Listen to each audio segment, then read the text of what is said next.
यानंतर आपलं मनोगत व्यक्त करण्यासाठी मी महाराष्ट्र राज्य विधान परिषदेचे विद्यमान आमदार विक्रांत पाटील साहेबांना इथे आमंत्रित करतो की आपलं मनोगत इथे व्यक्त करावं। आज आपण सगळेजण ज्या कार्यक्रमाच्या निमित्तानं या ठिकाणी उपस्थित झालेलो आहे तो कार्यक्रम म्हणजे आपली लाडकी बहीण दीक्षा जाधव यांचा पक्षप्रवेश सोहळा।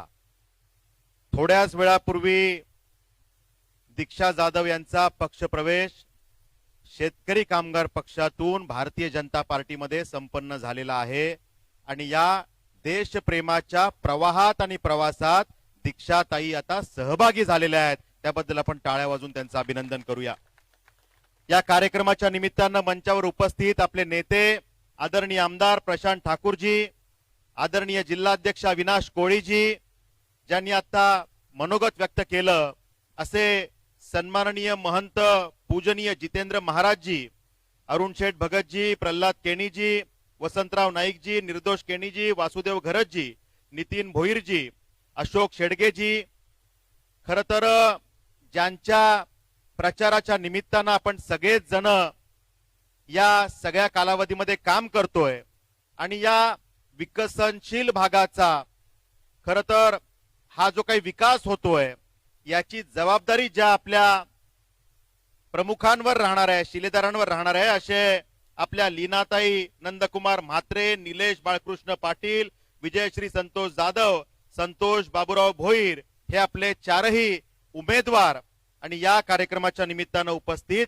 सर्व मंचावरचे ज्येष्ठ आणि श्रेष्ठ मान्यवर, सर्वच कार्यकर्ता आणि नागरिक बंधू भगिनींनो, खर तर दीक्षा जाधव या मागच्या काही कालावधीपासून, अनेक महिन्यांपासून, मोठ्या कालावधीपासून समाजसेवेचा वसा घेऊन काम करतायत। म्हणजे या समाजात काम करताना जेव्हा राजकीय क्षेत्रात आम्ही काम करतोय तेव्हा आम्ही बघत होतो की सामाजिक कार्यात अग्रेसर राहून दीक्षाताई त्या ठिकाणी कार्यरत होत्या। शेतकरी कामगार पक्षाच्या माध्यमातून जरी त्यांची त्या ठिकाणी कामाचा प्रयत्न होता, पण तरी सुद्धा त्यांचा सामाजिक कल हा जास्त होता हे आम्ही नेहमी बघितलं। मग आमच्या मातृशक्तीसाठी केलेले अनेक कार्यक्रम असतील, आमच्या युवा शक्तीला ताकद देण्यासाठी केलेले अनेक कार्यक्रम असतील, किंवा आमच्या ज्येष्ठ नागरिकांची काळजी घेणारे अनेक कार्यक्रम त्यांनी या भागामध्ये साकारलेले आहेत। खर तर हा तळोजा फेज 2 चा भाग इतक्या मोठ्या प्रमाणावर या ठिकाणी विकास होतोय आणि सिडकोच्या माध्यमातून ह्या ज्या काही बिल्डिंग्स बांधल्या गेल्या यामध्ये मोठ्या प्रमाणावर नागरिक या ठिकाणी सहभागी नागरिक राहायला येत आहेत आणि त्यामुळे महाराष्ट्राच्या कानाकोपऱ्यातनं आलेली ही सगळी मंडळी आहेत, देशाच्या कानाकोपऱ्यातनं आलेली अनेक मंडळी या ठिकाणी वास्तव्याला आहेत। सातारा, सांगली, कोल्हापूर, सोलापूर, पुणे असेल, पश्चिम महाराष्ट्राचा कानाकोपरा किंवा मराठवाडा, विदर्भाच्या कानाकोपऱ्यातनं आलेली अनेक मंडळी आहेत।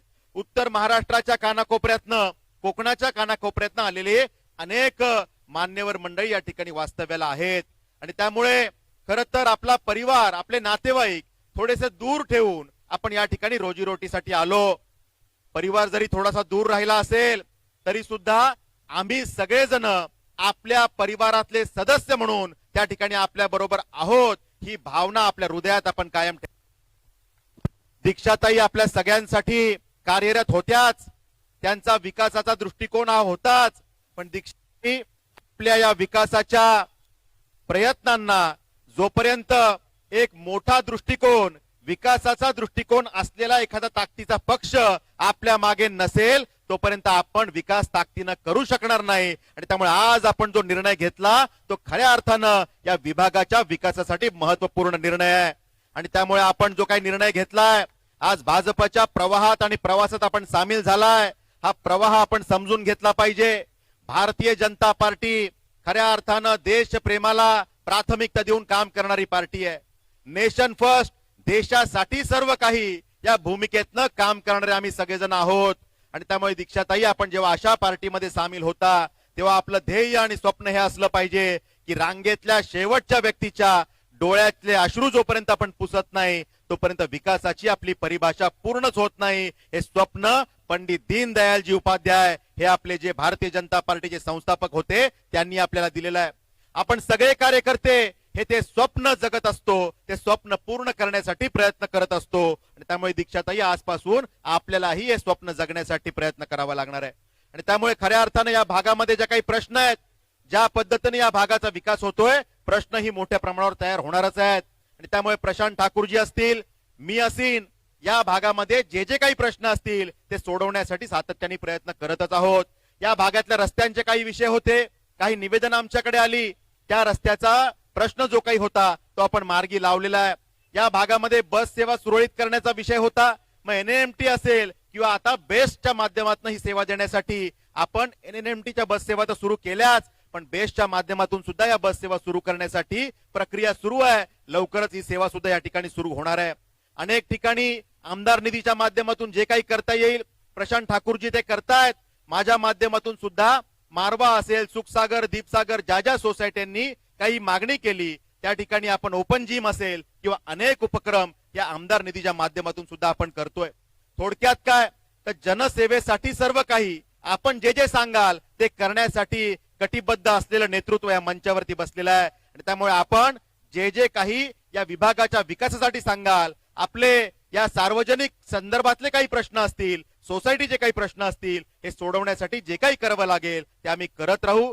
सिडकोच्या माध्यमातून जे काही जाचक प्रश्न तयार होतात, जाचक अटी शर्ती तयार होतात आणि त्यामुळे नागरिकांना त्रास सहन होतो, त्या विषयात सुद्धा विधान भवनात असेल किंवा रस्त्यावरती असेल, जी जी लढाई लढावी लागली ते आजपर्यंत आम्ही लढलोय. पुढच्या कालावधीत सुद्धा आपल्या कल्याणासाठी आम्ही सगळे मिळून ते करू. एवढंच या निमित्तानं सांगतो.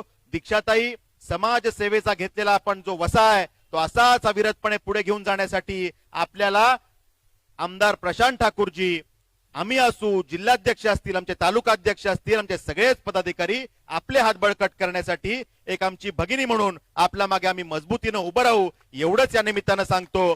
आमचे महंत जितेंद्र महाराजजी यांनी जी अपेक्षा व्यक्त केली की या ताईला ताकद दिली पाहिजे, ती आम्ही नेहमी देऊ, हे या निमित्तानं सांगतो. आणि जसं महाराजांनी सांगितलं की माझं भाग्य आहे की मला विधान परिषदेवर जी संधी मिळाली, त्या यादीमध्ये 3च नावं होती. एक नाव होतं चित्राताई वाघ, दुसरं नाव होतं त्या ठिकाणी विक्रांत पाटील आणि तिसरं नाव होतं महंत आमचे बाबूसिंग महाराज. आणि त्यामुळे त्या यादीत माझं नाव असणं मी परम भाग्य माझं समजतो महाराज. आणि त्यामुळे आपल्या सगळ्यांच्या आशीर्वादानं आम्ही ताईंना सुद्धा ताकद देऊ. या विभागाच्या कल्याणासाठी जे काही करावं लागेल ते करू. एवढंच सांगतो, वाणीला विराम देतो. जय हिंद, जय महाराष्ट्र.